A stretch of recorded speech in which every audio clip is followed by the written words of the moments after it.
अस्सलाम वालेकुम। देखें 2-3 चीज़ों को समझ लें इकोनॉमिक वाइज़। देखें सबसे पहले जो हमारे को डॉलर सप्लाई का इशू आया हुआ है जिसकी वजह से हमारी इंपोर्ट रिस्ट्रिक्शन लग गई। सेकेंडली इस इंपोर्ट रिस्ट्रिक्शन की वजह से हमारे को इंडस्ट्री को माल सप्लाई नहीं कर सके, जिसकी वजह से उनकी प्रॉफिटेबिलिटी बहुत बुरी तरह से हिट होगी, क्योंकि वो अपने माल को फिनिश प्रोडक्ट्स की सूरत में बाहर ही नहीं जब ला सकेगा तो वो फिर वो बेचेगा कैसे। एक ऑटो सेक्टर को देख लें कि उसका 80% इंपोर्ट होता है, तो सिर्फ डिग्गी तो नहीं बेच सकता, उसको अपनी गाड़ी में स्टीयरिंग भी लगाना है, टायर भी लगाना है, गियर भी लगाना है, फिनिश प्रोडक्ट करके मार्केट में बेचना है। तो वो जब वो इंपोर्ट होगी, अपनी प्रोडक्ट को मार्केट में बेचेगा तो फिर वो अर्निंग भी पोस्ट करेगा, प्रॉफिट भी पोस्ट करेगा। दूसरी चीज़ हमारे पास जो हायर इंटरेस्ट रेट है, ये देखें इस इंटरेस्ट रेट के ऊपर इंडस्ट्रीज़ नहीं चलती। उनके पास हर कंपनी के पास बैलेंस शीट में लोन्स होते हैं, वो उनको पे ऑफ भी करना होता है। तो वो अगर इस इतनी परसेंटेज के ऊपर वो जाके वो इंटरेस्ट पे करेंगे तो उनकी प्रॉफिटेबिलिटी सेकंड हिट होगी। थर्ड है हमारे पास पॉलिटिकल इशू, जो आपके सामने अभी भी थोड़ी देर पहले तहरीक अदम एतमाद, अभी अप्रैल में आप फारिग हुए हुकूमत गिरा के, अभी फिर आप जो है जो जिनकी गवर्नमेंट चल रही हैं उनको आप गिराने जा रहे हैं। तो अब जो देने वाले डोनर्स हैं वो कह रहे हैं कि हम रिफाइनरी लगाना चाहते हैं आपके मुल्क में।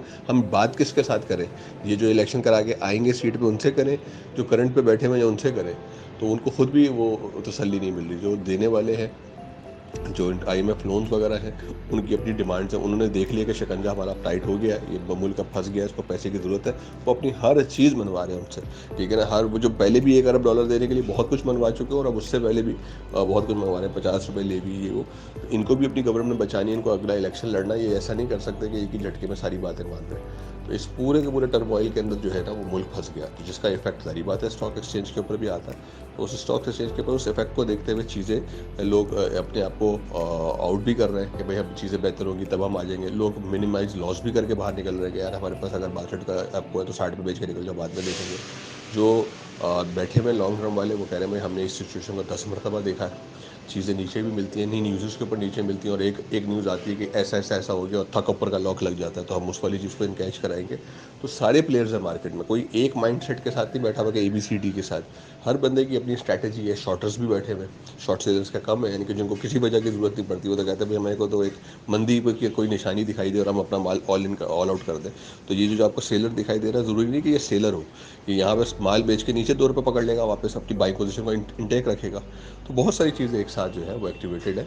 तो हमें उसके अंदर अपनी स्ट्रैटेजी के साथ चलना है कि हमने जिस स्ट्रैटेजी को स्टार्ट में पिक किया था हमें उसके साथ मूव ऑन करना है, या हमें वक्त के साथ साथ बदलना है। आपको याद होगा वो हम टेक्निकल पे आदि भाई से पूछते थे, वो क्या कहते थे कि टेक्निकल में कोई भी बंदा अपनी ड्राफ्टिंग करता है किसी भी चीज़ की, कि उसने ड्राफ्ट किया कि मुझे यहाँ पे सपोर्ट पे लेना है, यहाँ पे रेजिस्ट करना है, लेकिन मार्केट जैसे ही ज़रा सी मूव ऑन वगैरह होती है तो अपनी ड्राफ्टिंग को भूल जाता है और उस करंट सिनेरियो के अंदर फंस जाता है कि अभी मैं निकलूँ या अभी मैं बेचूँ या अभी करूँ।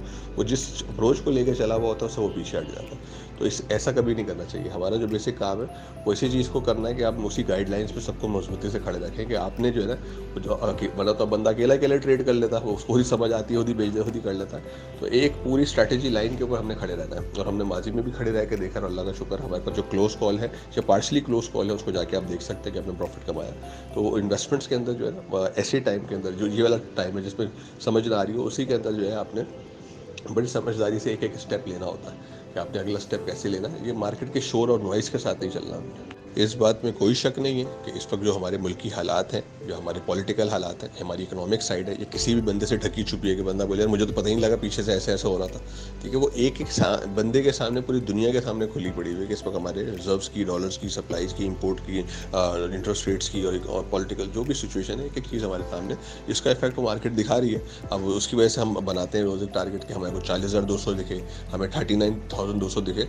तो इन चीज़ों का सेट होना तो लाजम है ना। फर्ज यानी कि अगर ये चीज़ें सेट ही नहीं होती, पूरी की पूरी दुनिया हमसे लोन ही वापस मांग लेती है, ठीक है, और पूरी की पूरी दुनिया लोन भी नहीं देती है हमारे को, डॉलर्स भी नहीं देती, तो वो सिचुएशन तो हमारे सामने ऑटोमेटिकली है कि फिर हम इंडेक्स को कहाँ पे देखते हैं। तो अभी फिलहाल ऐसी सिचुएशन नहीं हुई है कि हमारे पास कमिटमेंट्स नहीं है या हमें पैसा नहीं दिया जा रहा है, ऐसा कुछ नहीं है। हमें सऊदीया की तरफ से भी है, वर्ल्ड बैंक की तरफ से भी है, EDB की तरफ से भी है, लेकिन वो इनफ्लो अभी तक स्टार्ट नहीं हुआ कि उन्होंने अभी, बड़ी बात है पीछे बैकएंड के ऊपर वो 50 चीज़ों को फाइनलाइज कर रहे हैं। हमारी पेट्रोलियम के शेयर की OGDC को वो फ्री में पैसा देने को तैयार नहीं है। तो वो सारी बात है, उन तमाम के तमाम ड्राफ्टिंग में टाइम लग रहा है, लेकिन ये है कि वो तमाम न्यूज़ जब इनफ्लो की तरफ आएंगी, रिजर्व्स के अंदर इनफ्लो होगा, तो यही मार्केट आपको फिर ऊपर भी दिखाई देगी।